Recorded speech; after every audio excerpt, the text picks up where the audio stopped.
Hi there, welcome to the YouTube channel. I'm back, and at last we have the new spoilers coming out for the new set,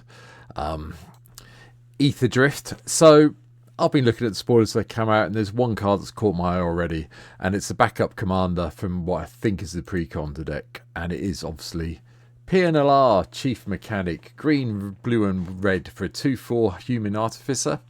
And whenever one or more artifact creatures you control deal combat damage to a player, you get a couple of energy. And at the beginning of any step, you may pay one or more energy. If you do, create an XX colourless vehicle artifact token named Nalaar Aetherjet with flying and crew 2, where X is the amount of energy spent this way. I couldn't resist this card as soon as I saw it come out. I knew I had to build it.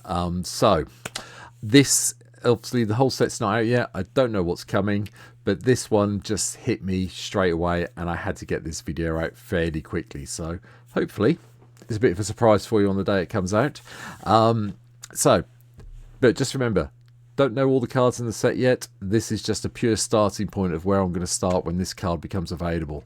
So here we go.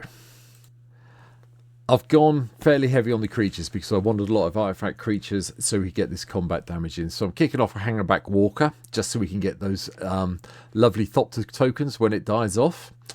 Bomat Carriers in to help us go down and exile the top card of our library, and then we can sacrifice it off to get those cards if we run out of things.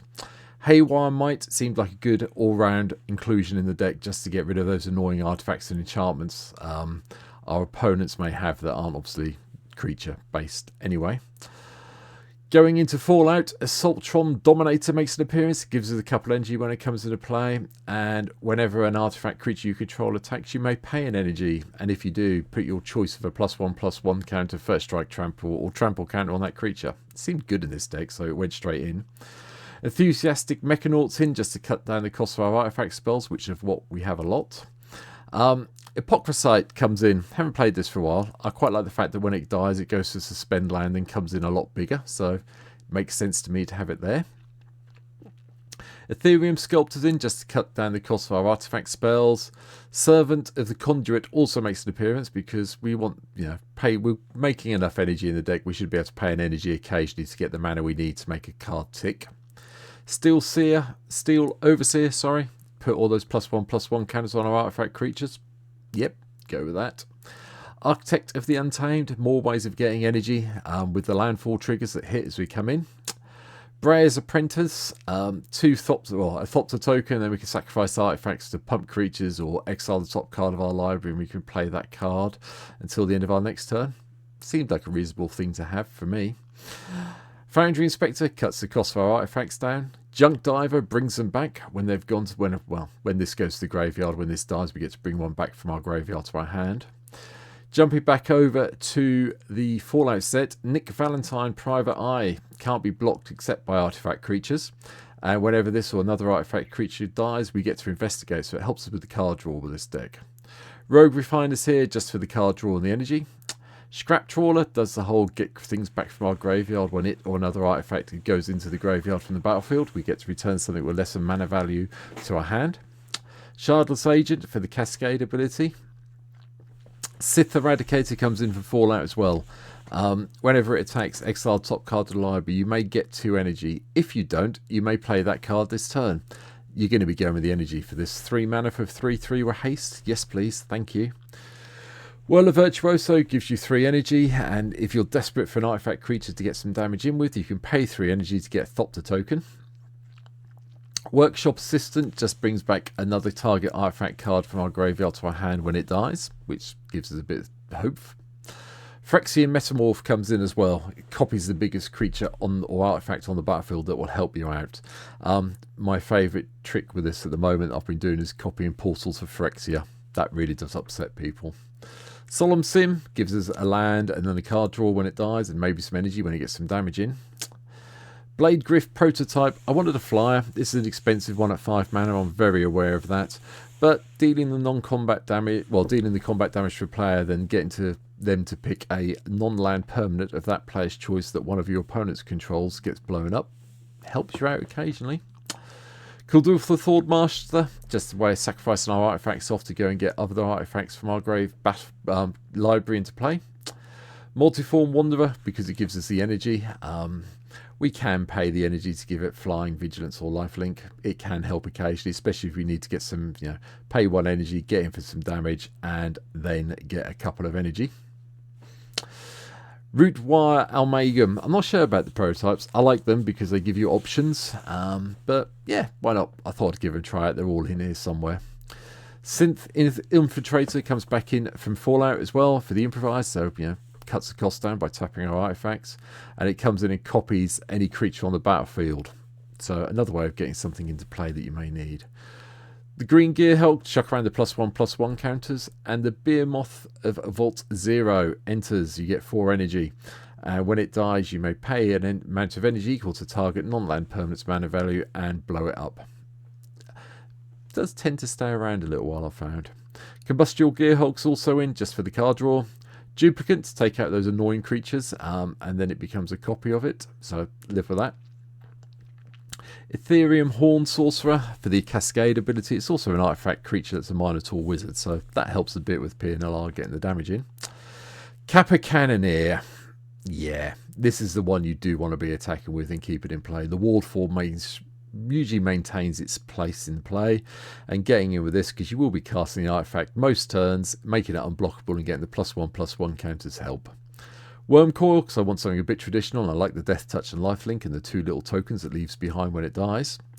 Mere Battlesphere for all those extra Mere that we have coming into play, and more ways of getting damage into your opponents to get that energy. Don't forget, whenever 1 or more artifact creatures you control deal combat damage to a player. So if you attack 3 players, they still get the damage in. You could get 6 energy a turn, which is quite nice. I like the Triniform. That's here again, especially like the Encore ability if I can get it off. Skitterbeam Battalion also comes in. Enters the battlefield. If you cast it, create 2 tokens that are copies of it. So, Trample, Haste, 4/4, 9 mana. Maybe, 3 4/4s with Trample and Haste. Not a bad turnaround for this. Triplicate Titan, because again, I just have a thing about these guys when they die, just getting all the extra golems. And then Microsoft Golem made perfect sense in this deck. Affinity for artifacts, and then artifact creature spells you play have affinity for artifacts. Makes everything really cheap. We have a few spells. A lot of them do have energy attached to them. So we have the Tune with Ether to go and get that basic land we need. Tune the Narrative coming in as well for 1 mana to draw a card and get a couple of energy. Harness Lightning to take out that creature that's annoying us. A little bit of ramp with 3 Nature's Law and 3 visits. Wheel of Potential is just a fun one. We play it, we get 3 energy, then you may pay X energy. Each player may exile their hand and draw X cards. If X is 7 or more, you may play cards you own exiled this way until the end of your next turn. It's a nice way to refuel your hand when things have gone pear-shaped with the energy side of it. Glimmer of Genius, just for the scry, draw 2 and the 2 energy, and then bit of board control with Blasphemous Act.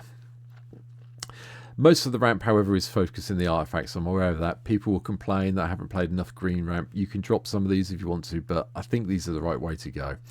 So Mox Tantalite, Soul Talisman, and Elixir of Immortality, Soul Ring, and Arcane Signet. You've all seen in my decks before now. Going from there, we have Decoction Module. So when creatures enter onto the battlefield, we get to get an energy, and we can pay 4 to bounce 1 if we want to. So bear that in mind. We have 1 of each of the medallions, Emerald, Ruby, and Sapphire, to help cut down the costs of Pia Nalaar when obviously she's been killed off and we need to replay them. Glassblower's Puzzle Knot gets us a whole scry and then a couple of energy. Woodweaver's Puzzle Knot gains us 3 life and a couple of energy. Phyrexian Ironworks, whenever we attack, you get an energy. Okay. And then you can pay 3 energy to get a colourless Phyrexian Golem Artifact Creature token, which again helps trigger Pia Nalaar when we attack when we attack in combat and get an artifact creature through for some damage. Aetherworks Marvel was a bit of a no-brainer. Whenever a permanent you control is put in a graveyard, you get an energy. And then, yeah, we need to pay the 6. We can do at some stage and get that card cast without paying its mana cost. Stone Idol Generator. Whenever a creature you control attacks, you get an energy. So another way of getting extra energy. And then pay 6 energy, we get a 6/12 Construct Artifact Creature token with Trample. Another way of getting another creature in play that will get through and give you some of your energy back quite quickly, I'd hope. I mentioned it earlier. We have got Portals for Phyrexia in here just because I think it gives us a little bit of usefulness, and then getting creatures back from a graveyard onto the battlefield under control really does help. We have one enchantment in the deck as things stand at the moment, which is Vault 1/1/2 of the Sadistic Simulation. Tap up to one target creature, then put a stun counter on it. We get some energy, so yeah, this stays in play for 2 turns. We get 4 energy. That's a fair investment. And then pay any amount of energy. If you paid 1 or more energy this way, shuffle your library, then exile that many cards from the top. You may play one of those cards without paying its mana cost. A little bit of redundancy, a little bit of way of getting things into play. Lands wise, we've got a few in here that I probably need to mention. Academy Runes is here so we can get our artifacts back on top of our library if we need to. Ether Hub to give us the coloured mana we need by paying a bit of energy. Some of the ones you see, you know, Command Beacon, Command Tower, Dream Route. We've got 5 forests, 4 islands, 4 mountains, just to make sure we can hit 3 visits and Nature's Law when we need to. Helios 1, we can pay 1 and tap it to get an energy, and then we can use this to destroy target non-permanent with mana value X or less, whereas X is the amount of energy we've paid. So a little bit of targeted colours removal if we need it. I've also chucked in Kessick Wolfrun, even if it's just to go green and red and tap to give a creature trample, will hopefully get us there a bit quicker. Bit of card draw over Mokoko, Sea of Centre of the Sea, Misty Rainforest, the usual selection of lands you're in. I haven't gone for once, no Reliquary Tower, no Temple of the False God. I decided to try and leave them out so we had the colour lands we needed to play everything else and ensure we can get Pia Nalaar into play. But that's it for this deck take. It's a bit of a surprise one, I know. It is a starting point. I will come back and do Pia Nalaar, and I'll probably update it on the stream once the set hits, which name completely forgets me again. Hold on. Aetherdrift. I keep wanting to say Ether Spark, and I know it's not. It's Aetherdrift. So I will probably come back to it, but I just want to get this video out quickly just to say, here we go. Here's a starting point. If you think there's anything I've missed off, and I know there's a lot of energy cards in Modern Horizons 3 that probably aren't in the deck, but let me know in the comments down below. This is, like I say, a pure starting point. I will be keeping my eye on what comes through with the rest of the set as it's spoiled and we see more of it. So Pia Nalaar will probably get upgraded once we get there. But for now, I hope you've enjoyed this video. Please hit the subscribe button if you can. There's 597 people subscribed as I record this one, and I'd really like to, you know, get above 600. So please, if you can, hit the button. But for now, thanks for watching. Take care, and I will be back next week with some of the main set legends that I'm going to look at to do commander things for in advance from our lovely new Aetherdrift set. So for now, thanks for watching, take care, and I'll see you very soon. Bye.